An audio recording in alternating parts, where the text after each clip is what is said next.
BBC Nepali सेवाको साँझ पखबाट शरद केसीको नमस्कार। आज कार्यक्रममा नेपालमा कोरोना भाइरसबाट थप 108 जनाको मृत्यु, सरकारसँगको सहमतिपछि खुला राजनीतिमा आएका नेत्र विक्रम चन्दद्वारा जनमत सङ्ग्रहमा जान प्रमुख दललाई चुनौती। जनमत सङ्ग्रहको बहस गर्दाखेरि जनतामा विश्वास हुनु पर्यो नि त। वैज्ञानिक समाजवाद खोजिराखेको जनता के फर्किएर फेरि पुरानै संरचनातिर जान तयार होला? तपाईँको विश्वास त्यो यदि फर्कियो भने? होइन, फर्कियो भने त नयाँ अवतारमा आएछ राजतन्त्र भन्नु पर्यो। एमाले भित्रको विवादको फाइदा उठाउँदै सुदूरपश्चिमका मुख्यमन्त्रीले पाए विश्वासको मत, लुम्बिनीका मुख्यमन्त्रीलाई एमाले भित्रैबाट धोकाको सम्भावना। माधव नेपाल पक्षधर सांसदले त्रिलोचन भट्टको सरकारलाई मत दिएको कारणले विश्वास मत प्राप्त गरेको छ। विश्वासको मत लिन लागेको अवस्थामा माधव नेपाल पक्षले समर्थन देला भन्ने अवस्था त छैन। र एउटा अन्तर्राष्ट्रिय कारबाही अन्तर्गत आपराधिक समूहका 800 भन्दा बढी संदिग्ध पक्राउ। तर सबभन्दा पहिले आजका प्रमुख विश्व समाचार। विनिता दाहालबाट समाचार सुन्नुहोस्।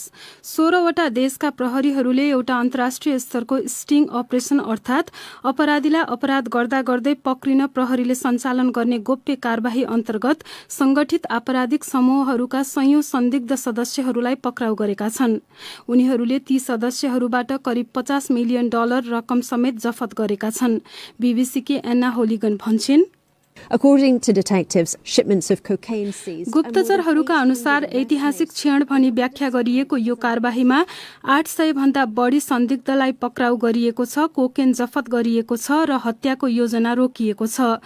बीबीसीकी एन्ना होलिगनको भनाई। संघीय अनुसन्धान ब्युरो FBI ले गोप्य रूपमा सञ्चालन र विकास गरेको एउटा सन्देश पठाउने एप प्रयोग गर्दा उनीहरूको सञ्चार सम्पर्कमाथि अनुसन्धानकर्ताहरूले अनुगमन गरेका थिए। 100 भन्दा बढी देशमा रहेका आपराधिक समूहका संदिग्ध सदस्यहरूलाई सुरक्षित र गोप्य रूपमा फोनहरू वितरण गरिएको ठानिएको छ।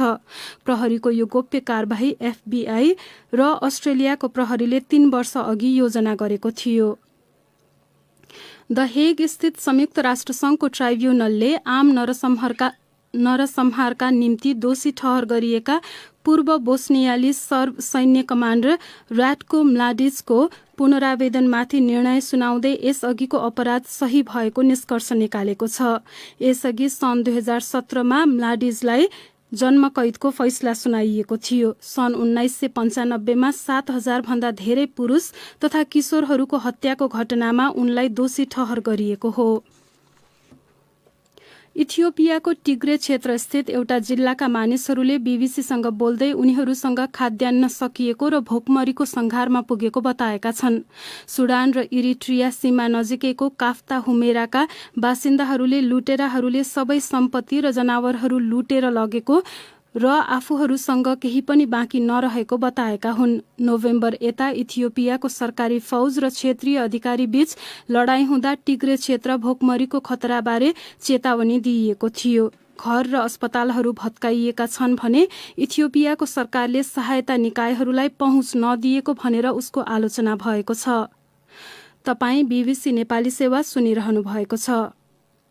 रेड क्रसले म्यानमारमा आर्थिक संकटको अवस्था थप खराब हुँदै गएको भन्दै त्यहाँका लाखौं मानिसलाई खाद्यान्न, पैसा र स्वास्थ्य सेवा उपलब्ध गराउने जनाएको छ। बीबीसीका जोनाथन हेड भन्छन्, Even before the coup, Myanmar's economy was already suffering more. कोभिडका कारण मानिसहरूले गत फेब्रुअरीमा सेनाले कु गर्नु अगावै पनि मानिसहरूले संघर्ष गरिरहेका थिए। देशको ठूलो जनसंख्या र सेनाबीच लडाईँ भइरहँदा त्यसले संक्रमण नियन्त्रणका लागि यसअघि नै थालिएका प्रयासहरू पनि विफल भएका छन्। बीबीसीका जोनाथन हेडको भनाई।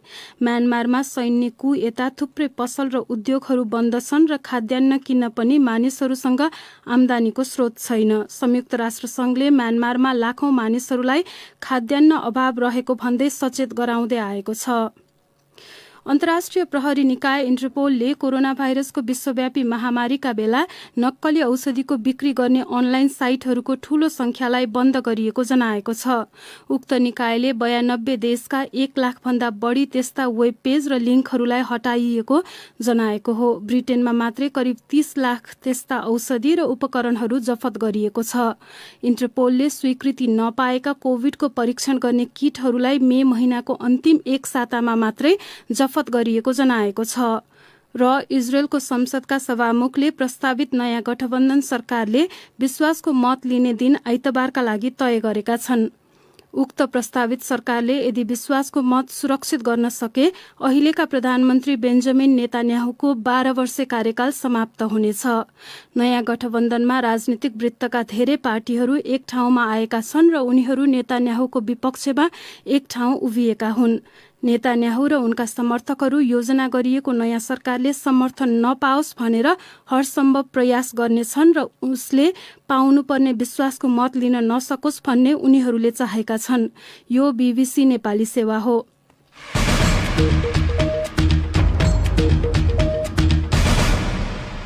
साँझपखमा तपाईलाई स्वागत छ। नेपालमा कोरोना भाइरसको संक्रमणका कारण थप 108 जनाको मृत्यु भएको छ। त्यससँगै अहिलेसम्म ज्यान गुमाउनेको संख्या 8000 नाघेको छ। विगत 24 घण्टामा 5000 भन्दा धेरै जनामा संक्रमण पुष्टि भएको स्वास्थ्य तथा जनसङ्ख्या मन्त्रालयले जनाएको छ। करिब 17,500 नमुनाको परीक्षण गर्दा ती संक्रमित फेला परेका हुन्। त्यस अवधिमा थप 6500 संक्रमित निको भएका छन्। नेपालमा PCR परीक्षणबाट पुष्टि भएका संक्रमितको कुल संख्या झण्डै 6 लाख छ। अहिलेसम्म 5 लाख भन्दा बढी संक्रमितहरू निको भइसकेका छन्। देशभरि रहेका सक्रिय संक्रमित मध्ये 76,550 जना घरमै, 6,000 भन्दा धेरै संस्थागत आइसोलेसनमा छन्। स्वास्थ्य मन्त्रालयका अनुसार अहिले देशका विभिन्न स्थानमा 1321 जना ICU र 372 जना भेन्टिलेटरमा उपचाररत छन्।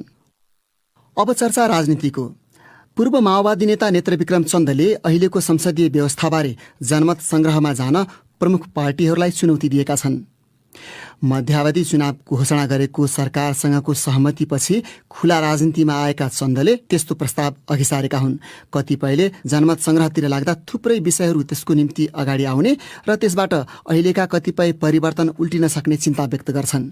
तर नेपाल कम्युनिस्ट पार्टीका महासचिव चन्दले भने, वैज्ञानिक समाजवादकै संसदीय व्यवस्था भन्ने निर्वाचनमा अनि जनताले हामीलाई हराउँछन् भन्ने तर्क गर्नु, त्यहाँबाट अझ राजतन्त्रसँग हिन्दुइजमसँग जोड्नु, यो त संसदीय व्यवस्थामा अलोकप्रिय भएपछि, असफल भएपछि, जनताले संसदवादीहरूको अनुवाद ठ्याङ्गै देखेपछि, उहाँहरूले गरेका कृत्यहरू जनताले नाङ्गो रूपले देखेपछि आफ्नो अन्त्य हुन्छ भन्ने त्रासबाट अनि निकासको ढोका बन्द गरिदिने, जनमत संग्रहको बहस गर्दाखेरि जनतालाई विश्वास हुनु पर्यो नि त। तर गणतन्त्र र धर्मनिरपेक्षता बारे पनि जनमत संग्रह गरिनुपर्ने माग गर्नेहरू पनि छन्। नेता चन्दले त्यो सान्दर्भिक नभएको तर्क गर्दै भने, त्यो उठाउँदाखेरि कहिले काहीँ फेरि समस्या आउँछ भने मैले पनि भनेको छु कि एउटा स्वर्गको यात्रा गर्दा भूत प्रेतको साथ गर्नुपर्छ भने जस्तो कुराहरू हेर्नुहोस् होइन, अलिअलि समस्या त आइहाल्छ नि। मानिलिनुहोस् त्यत्रो के हामीमा त्रास छ त? नेपालमा राजतन्त्र कि गणतन्त्र भन्ने यदि जनमत संग्रह नै भयो अरे, अहिले म त्यता जाँदैन तर भयो अरे, के हामी त्यत्रो आत्तिनु पर्ने कुरा छ? वैज्ञानिक समाजवाद खोजिराखेका जनता, यो संसदीय व्यवस्थाको प्रणालीमा असन्तुष्ट भएका जनता के फर्केर फेरि तपाईँको पुरानै एउटा संरचनातिर जान तयार होला? तपाईँको विश्वास त्यो जाँदैनन् भन्ने, यदि फर्कियो भने? होइन, फर्कियो भने त यो मान्नु पर्यो कि नयाँ अवतारमा आएछ राजतन्त्र भन्नु पर्यो। प्रधानमन्त्री KP शर्मा ओलीसँगको सहमतिपछि चन्दको निर्वाचन आयोगमा अहिलेसम्म दर्ता नभइसकेको पार्टीका गतिविधिमाथि लगाइएका प्रतिबन्ध फुकुवा गरिएको थियो। अन्य विपक्षी र आफ्नै पार्टीको एउटा खेमाबाट लखिडिँदै आएका प्रधानमन्त्री ओलीले के चन्दलाई जनमत संग्रहमा जान सक्ने सम्भावनाबारे कुनै आश्वासन वा सङ्केत दिएका छन्? उक्त प्रश्नमा नेता चन्दको जवाब थियो, उहाँले के भन्नुभयो भने अब चाहिँ त्यो तपाईँहरूको कुरा भयो, अब यहाँ म जितेर मान्छेलाई त अब यहाँ गाह्रो पार्छ नि, ठिकै छ अब व्यवस्था गर्दै जानुहोस् न भनेर उहाँले हामीलाई त्यस्तो धेरै नकारात्मक ढङ्गले कुरा चाहिँ गर्नु भएन। अनि त्यो KP ओलीबाट सम्भव होला? सम्भव त अब के हुन्छ उहाँलाई बुझ्ने कुरा, असम्भव त अहिले भन्न सकिन्न नि। नेता नेत्रविक्रम चन्दसँगको अन्तर्वार्ता भोलि साँझ 9:15 बजेको कार्यक्रममा प्रसारण गर्नेछौँ, सुन्ने प्रयास गर्नुहोला। अब अर्को विषय। सुदूरपश्चिमका मुख्यमन्त्री त्रिलोचन भट्टले आज विश्वासको मत लिएका छन्। त्यस क्रममा नेकपा एमालेका सांसदहरू विभाजित भएको देखियो। त्यहाँको राजनीतिक घटनाक्रमबारे जानकारी दिँदैछन् धनगढी स्थित हाम्रा संवाददाता उम्मेद बागचन्द। प्रदेश सरकारका केही मन्त्रीले राजीनामा दिइसकेपछि मन्त्री मण्डल पनि अधुरो थियो र त्यसपछि नेकपा एमालेको केन्द्रीय निर्देशन अनुसार माधव नेपाल पक्षधर सांसदहरूसँग पटक पटक विमति देखियो र यो सरकारलाई छोड्ने, यो नेकपा एमालेको सरकार हुन्छ भने हामी बस्ने, होइन भने माओवादीको बन्छ भने नगर्ने र विपक्षमा मत गर्ने हाल्ने भन्ने खालको निर्देशन हुँदा हुँदै पनि जुन 17 जना माधव नेपाल पक्षधर सांसदले त्रिलोचन भट्टको सरकारलाई समर्थन गरेर अथवा उसको पक्षमा मत दिएको कारणले पार्टी लाइनले अब उनीहरूमाथि एक चरणमा स्पष्टीकरण सोधिसकेको छ भने अब अर्को चरणमा कारबाहीको प्रक्रिया अगाडि जाने भन्ने कुरा प्रदेश समितिका एकजना सहसंयोजकले भर्खर मात्रै त्यो कुरा व्यक्त गरेका छन्। अनि एमालेको एक्लै त बहुमत पुग्दैन, अरू कुनै पार्टीले समर्थन गर्ने सम्भावना त्यस्तो औल्याएका थिए? खास गरी जनता समाज पार्टीले पनि सहयोग गर्ने भन्ने थियो। पछि आएर सदनमा बोल्ने क्रममा यो सरकारलाई कुनै पनि हालले हामी समर्थन गर्दैन भनिसकेपछि विपक्षमा 9 मत पर्यो। 51 सदस्य यो प्रदेश सभा हो। अब एमालेको मात्रै चाहिँ पुगेन र माओवादी नमिल्दासम्म चाहिँ सरकार बन्ने स्थिति थिएन। 7 मत नेकपा एमाले ओली पक्ष र जनता समाजवादी पार्टीको 2 मत गरी 9 मत पर्यो। एमाले माधव कुमार नेपाल पक्षका 17, माओवादी पक्षका 13 गरी 30 मत प्राप्त गरेर प्रदेश सरकारले विश्वास मत प्राप्त गरेको छ। धनगढी स्थित हाम्रा संवाददाता उम्मेद बागचन्द। अब लागौं लुम्बिनी प्रदेश, जहाँ उतार चढाव अहिले पनि जारी छ। विपक्षी पार्टीका सदस्यहरूले प्रदेश सभा बैठक बहिष्कार गरेका छन्। त्यसो गर्नुको कारण र त्यहाँको सम्भावित राजनीतिबारे थप जानकारी दिँदैछन् बुटवलबाट माधव नेपाल। बहिष्कार चाहिँ आज 2टा कारणले गरेको भन्ने कुरा विपक्षी दलहरूबाट आछ। सरकारले संसदमा नीति तथा कार्यक्रम पेश गर्ने कार्यक्रम थियो र पेश गर्यो पनि। विपक्षीहरूको तर्क के भने एउटा वर्तमान सरकार जुन छ त्यो चाहिँ संविधान विपरीत छ, अवैधानिक सरकार छ भन्ने विपक्षीहरूको दाबी छ।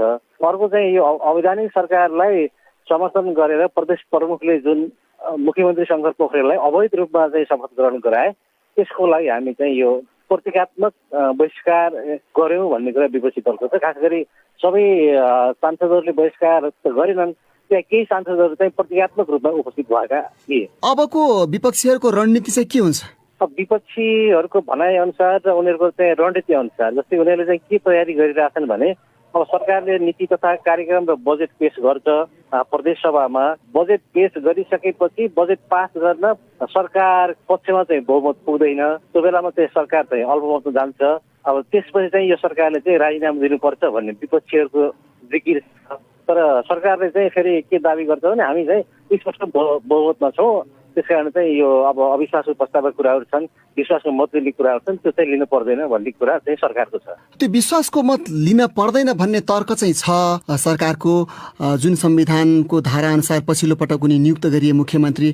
तर नीति तथा कार्यक्रम विफल भयो भने त नैतिकताको आधारमा राजीनामा दिनुपर्ने अथवा फेरि विश्वासको मत लिनुपर्ने त पुष्टि गर्नुपर्ने होला नि। त्यो हिसाबले चाहिँ विपक्षी दल पनि थोरै सजग के देखिया छन् भने जस्तै संसदमा विपक्षी दलहरूले चाहिँ खासै त्यो विरोध गर्ने, भालभैलो गर्ने, जस्तै नाराबाजी गर्ने अहिले चाहिँ गरेका छन्। र विपक्षी दलको चाहिँ मत के छ भने उनीहरूले चाहिँ यो सरकारलाई बजेट पेश गर्न दिने र बजेट पेश गर्न नदिँदै संसदमा अवरोधको कुरा आयो भने सरकारले अध्यादेश मार्फत बजेट ल्याउँछ, विपक्षी दलको तर्क छ। र यसलाई चाहिँ सरासर यो सरकारलाई सरासर बजेट पेश गर्न दिने अनि चाहिँ बजेट असफल बनाएर यो चाहिँ नैतिक सङ्कटमा पार्ने भन्नेको विपक्षीको रणनीति छ। त्यसको निम्ति के अहिले संसदीय गणितको त्यहाँ विपक्षीहरूको पक्षमा देखिन्छ त? वर्तमान सरकार आफूलाई के भनिरहेछ भने धारा 168(1) अनुसार एकदलीय सरकार भनिरहेछ। तर एकदलीय सरकार भन्दै पनि त्यो जनता समाजवादीका 4जना पार्टीका 4जना सांसद चाहिँ सरकारमा सहभागी छन्। अब विपक्षीले चाहिँ चुनौती के दिइरहेछ भने कि चाहिँ तिमीले एकदल भएको पुष्टि गर, यदि एकदल भएको पुष्टि गर्न सक्दैन भने 1 वा 2 मिलेर सरकार बनाएको भन्ने पनि पुष्टि गर भन्ने चाहिँ विपक्षीको दबाब छ। अब समस्या कहाँनिर छ भने अहिले नेकपा एमालेसँग यदि नेपालको पक्षले प्रयास गरेनन् भने अथवा चाहिँ पक्षमा चाहिँ भोट दिएनन् भने यो सरकार चाहिँ अलवतमा देखिन्छ। दिए भने पनि अब तपाईँहरू चाहिँ टोटल 38 जना सांसद छन् नेकपा एमालेको तर्फबाट। अब माधव नेपाल तर्फ चाहिँ खुलेर 2 जना देखिया छन्। अहिले मुख्यमन्त्रीको पक्षमा प्राविधिक रूपमा 38 जना नेकपा एमालेको भन्ने माधव नेपाल सहित र अरू चाहिँ 4 जना जनता समाजवादी पार्टी गरेर 42 जना पुग्छ। तर विश्वासको मत लिन लागेको अवस्थामा माधव नेपाल पक्षले चाहिँ समर्थन देला भन्ने अवस्था त छैन। बुटवलबाट माधव नेपाल। अब तपाईकै प्रतिक्रिया र टिप्पणी साथीहरू रमा पराजुली र विनिता दाहालबाट। चीनले अनुदानमा दिएको कोभिड खोप विभिन्न स्थानमा फरक उमेर समूहमा वितरण गर्न थालिएको छ। सुरुमा 60 देखि 64 वर्ष उमेर समूहमा उक्त खोप दिइने भनिएको थियो, तर पछि काठमाडौँ उपत्यका बाहिर 62 देखि 64 वर्ष र चीनसँग सीमा जोडिएका स्थानमा 18 वर्ष माथिकालाई दिने भनियो। यसबारे तपाईको धारणा के छ भनी सामाजिक सञ्जाल फेसबुक र ट्विटरमा हामीले सोधेको प्रश्नमा प्राप्त जवाफमध्ये केहीलाई हामीले यहाँ समेटेका छौं। विशाल बरालले लेखेका छन्, प्राप्त खोप र उक्त उमेर समूहको जनसंख्यालाई आधार मानेर पहिलो र दोस्रो मात्रा पुर्याउने हेतुले यो निर्णय गरिएको हुन सक्ने अनुमान गरेको छु। सरकारले सक्दो प्रयास गरिरहेको छ, नागरिकले धैर्य गरौं। कुमार ओलीले चाहिँ आफ्नो अनुभव सहितको धारणा राखेका छन्। सरकारले बेला बेलामा आफ्नो निर्णय परिवर्तन गर्नाले माथिल्लो निकायमा काम गर्नेलाई त खासै फरक नपर्ला, तर फिल्डमा काम गर्ने स्वास्थ्यकर्मी र जनप्रतिनिधिहरूलाई यति धेरै दबाव छ कि त्यो सायद भोग्नेलाई मात्र थाहा होला। मान्छेहरूका गाली र रुखो वचन सुन्नु त सामान्य जस्तै भइसक्यो। हरि अधिकारी लेख्छन्, राज्यले आफ्ना नागरिकलाई दोहोरो मापदण्ड तोक्नु हुँदैन, बरु 62 देखि 64 उमेर समूहलाई दिएर त्यसपछि कति बाँकी रहन्छ हेरेर फेरि खोप दिएको भए राज्यले नागरिकलाई न्याय गरेको ठहरिन्थ्यो। राज्यले नै कहिले 60 देखि 64, कहिले 62 देखि 64 वर्षको मापदण्ड लगाउनु कदापि उचित होइन। ओम प्रकाश रिजाल लेख्छन्, सरकारी कार्ययोजना नै फितलो छ। आज म स्वयं खोप लगाएर आएँ। खोप केन्द्रमा कोरोना भाइरसबाट बच्न नभई संक्रमण लिन गए जस्तो भद्रगोल देखेँ। स्वास्थ्य मापदण्ड केही पालना गरेको देखिएन। कमल मणि पोखरेल लेख्छन्, नेपालमा खोप अभियान भद्रगोल भएको छ। पहिलो मात्रा खोप लगाएकाले दोस्रो मात्रा पाएका छैनन्। पहिलो मात्रा नै नपाएकालाई कहिले उमेर समूहले झुक्क्याइन्छ, कहिले ठाउँ झुक्क्याइन्छ।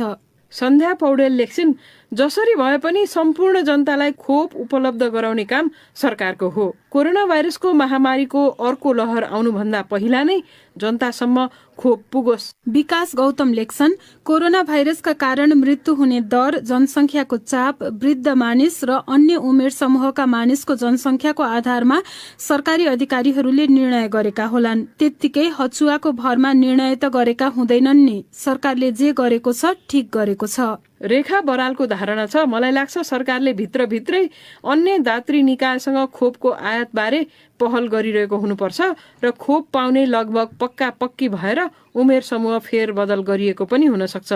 सरकारको यो कदमबारे हामी आत्तिनुपर्छ जस्तो लाग्दैन र चाँडै नै अन्य उमेर समूहका नागरिकले पनि खोप पाउनेछन् भन्नेमा हामी विश्वस्त हुनुपर्छ।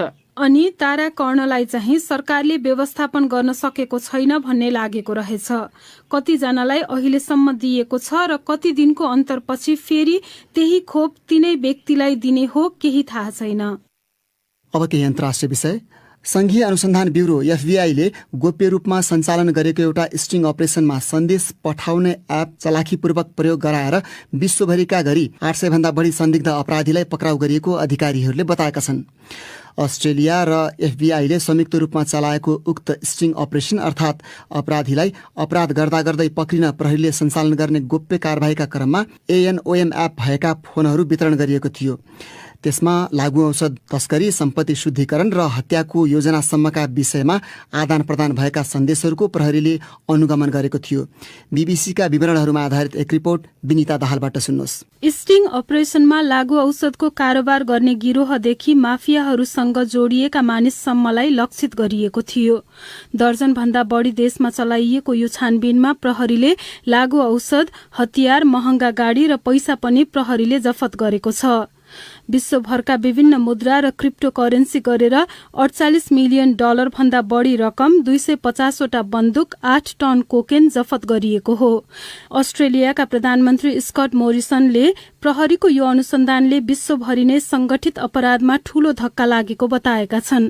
जम्मामा 100 भन्दा बढी देशहरूमा करिब 300 आपराधिक समूहले करिब 12,000 गोप्य उपकरणहरू प्रयोग गरेका थिए। त्यसमा हत्याको योजना, लागू औषधको ठूलो परिमाण, आयात गर्ने योजना लगायत अन्य व्याख्या गरिएको थियो। अस्ट्रेलियाको संघीय प्रहरीका आयुक्तले आपराधिक समूहका सदस्यहरूले हिंसा, मारपिट, मारिने योजनामा रहेका निर्दोष व्यक्ति लगायत थुप्रै विषयमा सन्देश आदान प्रदान गर्ने गरेको बताए। यो अनुसन्धानमा विश्वभरका करिब 9,000 प्रहरी अधिकारीहरू संलग्न थिए। अस्ट्रेलियाका प्रधानमन्त्री मोरिसनले अपरेसन आइरन साइड नाम दिइएको यो अनुसन्धानलाई अस्ट्रेलियाको प्रहरी निकायका लागि ऐतिहासिक क्षण भएको बताएका छन्। कुन देशमा कतिजना पक्राउ परे भन्ने खुलाइएको छैन, तर स्थानीय अधिकारीहरूलाई उद्धृत गर्दै रोइटर्स समाचार संस्थाले स्विडेनमा 70 जना र नेदरल्यान्ड्समा 49 जना पक्राउ परेको जनाएको छ। FBI ले भोलि यसबारे थप विवरण प्रस्तुत गर्ने ठानिएको छ। बीबीसीका विवरणहरूमा आधारित त्यो रिपोर्ट सुन्नुभयो विनिता दाहालबाट। अब अर्को विषय।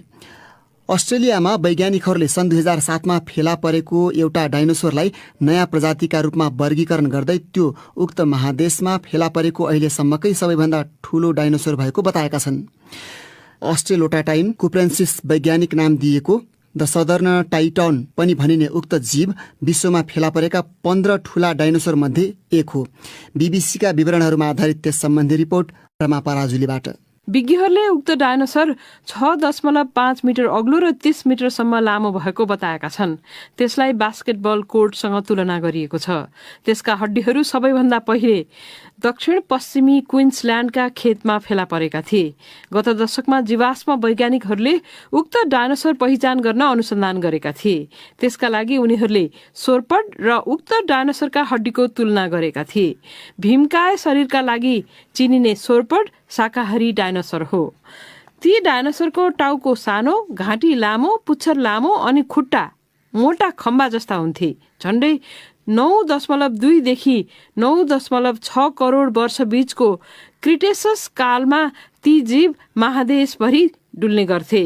कुपर क्रिक भन्ने ठाउँमा भेटिएका कारण अध्ययनकर्ताहरूले उक्त डायनोसरलाई कुपर नाम दिएका छन्। हड्डीहरू दुर्गम ठाउँमा हुनु, तिनको आकार ठूलो र अवस्था कमलो भएकाले प्रजाति पहिचान गर्ने प्रक्रिया निकै लामो भएको थियो। तर अधिकांश जीवावशेष राम्रो स्वरूपमा भएको क्विन्सल्यान्ड संग्रहालय र इरोमान्गा संग्रहालयका अनुसन्धानकर्ताहरूले बताएका छन्। क्विन्सल्यान्डको राज्य सरकारले मंगलबार उक्त वर्गीकरणको स्वागत गरेको छ। अब नेपालकै प्रसङ्गहरू। राउटे समुदायका 2 युवतीमाथि यौन दुर्व्यवहार गर्दै अश्लील भिडियो बनाएको पाइएपछि उक्त लोपोन्मुख फिरन्ते समुदायको संरक्षणका निम्ति कानुनी र सचेतना अभियान अघि बढाइएको सुरक्षा निकायले जनाएको छ। अघिल्लो साता 18 र 22 वर्षीय राउटे युवतीसँग होटलमा बसेको अश्लील भिडियो बनाएको आरोपमा प्रहरीले 3 जनालाई पक्राउ गरेको थियो। साथै फणेन्द्र दाहालले तयार पारेको रिपोर्ट विनिता दाहालबाट। जबरजस्ती करणी सहित 2वटा अभियोगमा उनीहरू विरुद्ध अनुसन्धान भइरहेको छ। एक अनुसन्धानकर्ताले विगतका वर्षहरूमा राउटेको परम्परागत जीवनशैलीमाथि जोखिम बढ्दै गएको भन्दै त्यसमाथि थप अतिक्रमण हुने गतिविधि कसैले गर्न नहुने बताएका छन्। स्थानीय सामाजिक कार्यकर्ताले सुर्खेतको राउटे बस्ती बाहिर सुरक्षा अवस्था कडा पारिएको र भित्र कसैलाई पनि उक्त घटनाबारे थाहा नभएको बीबीसीलाई बताए। नेपाल प्रहरीका प्रवक्ता बसन्त बहादुर कुँवरले यौन दुर्व्यवहार गर्ने र अश्लील भिडियो खिच्ने व्यक्तिहरूलाई कानूनी दायरामा ल्याइएको बताए। उनका अनुसार मानव ओसार पसार र जबरजस्ती करणी भन्ने गम्भीर किसिमको मुद्दा लगाइँदैछ। मानिस लिएर गएर यौन दुर्व्यवहार गरेको उनीहरूले सकारेका छन्। युट्युब र अन्य सामाजिक सञ्जालमा प्रेषित भिडियो हटाउने प्रयास गरिरहेको भए पनि गाह्रो भएको प्रहरीको भनाइ छ। धेरै मानिसले शेयर गरेपछि भिडियो हटाउन कठिन हुने गरेको प्रहरी प्रवक्ता कुँवर बताउँछन्। उक्त घटनाप्रति नेपाल प्रहरी संवेदनशील रहेको र गर्न सक्ने सबै गरिरहेको प्रवक्ता कुँवरले उल्लेख गरे। उक्त भिडियो सार्वजनिक भएपछि प्रहरीको साइबर ब्युरोले सोमबार केन्द्रबाट विज्ञप्ति जारी गर्दै सामाजिक सञ्जालहरू मार्फत अमर्यादित कार्य गर्ने र चरित्र हत्या गर्ने उद्देश्यबाट प्रेरित सामग्री बनाउनेहरूलाई कानूनी दायरामा ल्याउने चेतावनी दिएको छ। उक्त घटनापछि गुरुवाकोट नगरपालिका अन्तर्गत सुर्खेत जाजरकोट सड़क खण्ड नजिकै पर्ने सड़क छेउमा बनाइएको अस्थायी राउटे बस्ती बाहिर सुरक्षा व्यवस्था कडा पारिएको छ। आज मंगलबार। अब सुन्नुहोस् साप्ताहिक प्रस्तुति विकल्पको बाटो। यो एम्बुलेन्सले प्रत्येक किसानको घर दैलोमा गएर वस्तुहरूलाई किनिदिएर बजार व्यवस्थापन गरिदिन्छ। त्यो तरकारी उहाँहरू घर घरै आएर उहाँले बेचेर त्यस हामीलाई जीविकोपार्जनमा एकदम ठुलो टेवा मिलेको छ। बिरामी लैजान ल्याउन एम्बुलेन्स सेवाको प्रयोग नौलो होइन, तर कृषि एम्बुलेन्स निश्चय नै नौलो हो। कोरोना भाइरस संक्रमणका कारण लागू गरिएको निषेधाज्ञा बीच कृषि उत्पादन बजारीकरणमा स्याङ्जा जिल्लाको फेदीखोला गाउँपालिकाले प्रयोगमा ल्याएको गाडी सेवालाई कृषि एम्बुलेन्स नामाकरण गरिएको छ। गण्डकी प्रदेशको राजधानी पोखरा र स्याङ्जाको सदरमुकाम स्याङ्जा बजारसँग जोडिएको फेदीखोला गाउँपालिकामा सञ्चालनमा ल्याइएको कृषि एम्बुलेन्सले कृषकहरूका लागि कसरी काम गरेको छ त? यसको जवाफ खोतल्ने प्रयास गरेका छन् पोखराबाट हाम्रा संवाददाता नारायण कार्कीले विकल्पको बाटोका लागि तयार पारेको यो रिपोर्टमा। कोभिड-19 को दोस्रो लहर नियन्त्रणका लागि भनी जारी गरिएको निषेधाज्ञाका कारण किसानको उत्पादन खेत बारीमै कुहिने अवस्था आएपछि फेदी खोला गाउँपालिकाले किसानको राहतका लागि कृषि एम्बुलेन्स सेवा सुरु गरेको हो। यसले कसरी सेवा दिन्छ त? फेदी खोला गाउँपालिकाका अध्यक्ष घनश्याम सुवेदी। हामीले किसानको उत्पादनलाई अत्यन्त महत्त्व दिँदै जसरी मान्छे प्रेमी हुने बित्तिकै उसलाई तत्कालै हस्पिटल पुर्याउनु पर्छ, त्यसलाई त्यो माध्यमले एम्बुलेन्स भइरहेको हिसाबले हामीले चाहिँ तपाईँको किसानको उत्पादन पनि त्यति धेरै महत्त्व छ। उत्पादन भइसकेपछि यसलाई बजार पाउनलाई कृषिको एम्बुलेन्स भनेर यसको नामाकरण गरेका छौँ र यो एम्बुलेन्सले प्रत्येक किसानको घर दैलोमा गएर फेदी खोला गाउँपालिकाभित्र उत्पादित भएका वस्तुहरूलाई किनिदिएर बजार व्यवस्थापन गरिदिन्छ। किसानको उत्पादन लागत पनि नउठ्ने अवस्था अन्त्यका लागि 25 वटा कृषि वस्तुमा न्यूनतम समर्थन मूल्य तोकिदिएको अध्यक्ष सुवेदीले बताए। किसानको उत्पादन कुनै पनि खेरा गएको छैन, बजार मूल्यमै हामीले खरिद गरिदिएर अहिले यहाँको स्थानीय बजार हाम्रो प्रदेशको राजधानी पोखरा यता जिल्लाको सदरमुकाम सुपेली बजारसम्म लगेर बेच्ने काम सहजीकरण गरिरहेको अवस्था। कृषि एम्बुलेन्स र न्यूनतम समर्थन मूल्य मात्र होइन, उत्पादनमा आधारित अनुदान भनेर कृषि उत्पादन बिक्री गर्ने कृषकलाई 15% अनुदान पनि उपलब्ध गराउँछ फेदी खोला गाउँपालिकाले। यसबाट कृषकहरू लाभान्वित भएका छन् भन्छन् अगुवा कृषकद्वय जमुना देवी सुवेदी र लक्ष्मी पौडेल। लकडाउनमा तरकारी हामीले उत्पादन गरेको काँक्रा, घिउला, करेला, सागहरू, सिमीहरू कुहेर जान्थ्यौँ भने गाउँपालिकाको एम्बुलेन्सबाट हामीलाई त्यो तरकारी उहाँहरू घर घरै आएर उहाँले बेचेर त्यस हामीलाई जीविकोपार्जनमा एकदम ठुलो टेवा मिलेको। पहिले त खुट्टा हिँडेर जाने अनि बोकेर लैजाँदा काँक्रा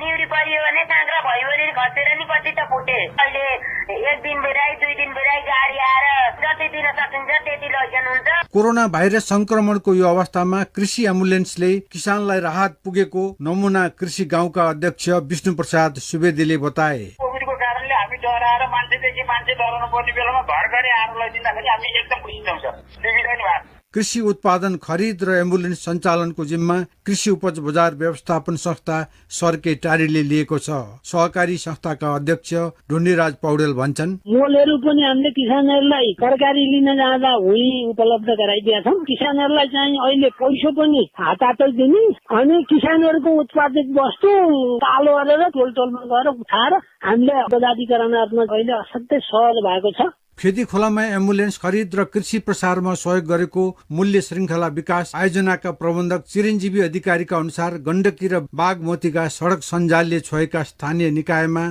तरकारी उत्पादन बजारीकरण र क्षति न्यूनीकरणको क्षेत्रमा आयोजनाले काम गर्दैछ। कोभिड-19 का कारण कृषि उत्पादनले उचित मूल्य नपाएको मात्र होइन, उत्पादन खेतबारीमै कुहिने अवस्था अन्त्यको लागि फेदी खोला गाउँपालिकाको यो अभ्यास अन्यत्र पनि नमुना बन्न सक्ने कृषि विज्ञहरूको मत छ।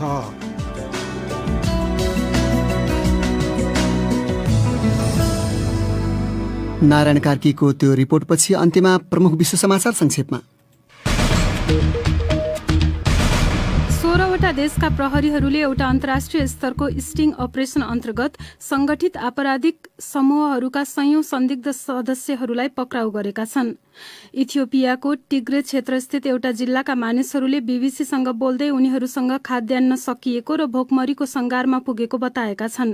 रेड क्रसले म्यानमारमा आर्थिक संकट खराब हुँदै गएको भन्दै त्यहाँका लाखौं मानिसहरूलाई खाद्यान्न, पैसा र स्वास्थ्य सेवा उपलब्ध गराउने जनाएको छ। अन्तर्राष्ट्रिय प्रहरी निकाय इन्टरपोलले कोरोना भाइरसको विश्वव्यापी महामारीका बेला नक्कली औषधिको बिक्री गर्ने अनलाइन साइटहरूको ठूलो संख्यालाई बन्द गरिएको जनाएको छ र इजरायलको संसदका सभामुखले प्रस्तावित नयाँ गठबन्धन सरकारले विश्वासको मत लिने दिन आइतबारका लागि तय गरेका छन्।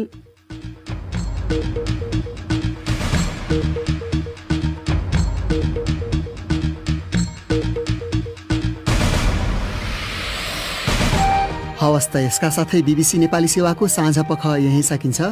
अब हामी भोलि बिहान 7:15 बजे बिहानी पख लिएर आउनेछौँ। त्यस बेलासम्मका लागि हामी सबैलाई बिदा दिनुहोस्। नमस्कार।